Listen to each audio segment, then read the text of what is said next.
Halo semua, balik lagi bersama dengan saya Firly, seorang fisio di Palembang, Sumatera Selatan. Nah, aku mau bahas beberapa pertanyaan yang nge-DM aku ataupun melalui WA. Nah, pertanyaan ini sering banget diajuin atau ditanyain. Pertanyaannya itu, Kak, misalnya kesleo atau kayak robekan ACL atau ligamen atau adanya robekan pada otot, itu boleh diurut nggak? Nah, sebenarnya kalau misalnya diurut atau dimasas di bagian titik cederanya, itu merupakan salah satu kontraindikasi, yang artinya itu malah memperburuk kondisi. Jadi contohnya kayak gini nih, kamu adanya luka robek, terus kamu pencet atau kamu gerus, yang ada robekan itu akan menjadi lebih parah, bukannya malah sembuh.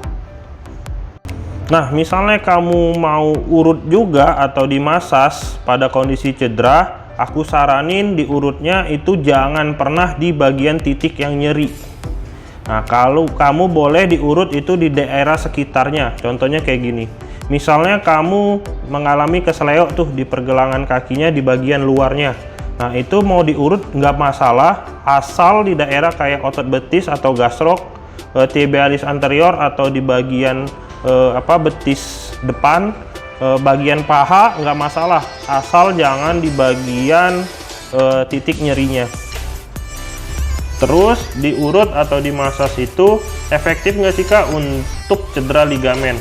Nah, secara garis besarnya, secara definisi, diurut atau dimasas merupakan salah satu metode manual terapi yang berguna untuk menurunkan dari tonus otot yang mengalami ketegangan berlebih.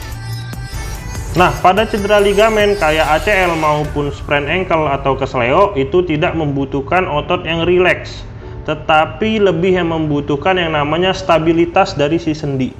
Bagaimana caranya sih Kak untuk meningkatkan si stabilitas sendi itu? Nah, kamu harus ke fisioterapi terdekat yang di daerah kamu. Kamu akan disusun program secara detail per individu untuk proses pemulihan kamu. Nah, kalau kamu di Palembang bisa datang ke Fisioterapi Nusantara, tempat praktekan saya. Itu dulu aja untuk video kali ini. Semoga ada yang bisa diambil. Dadah.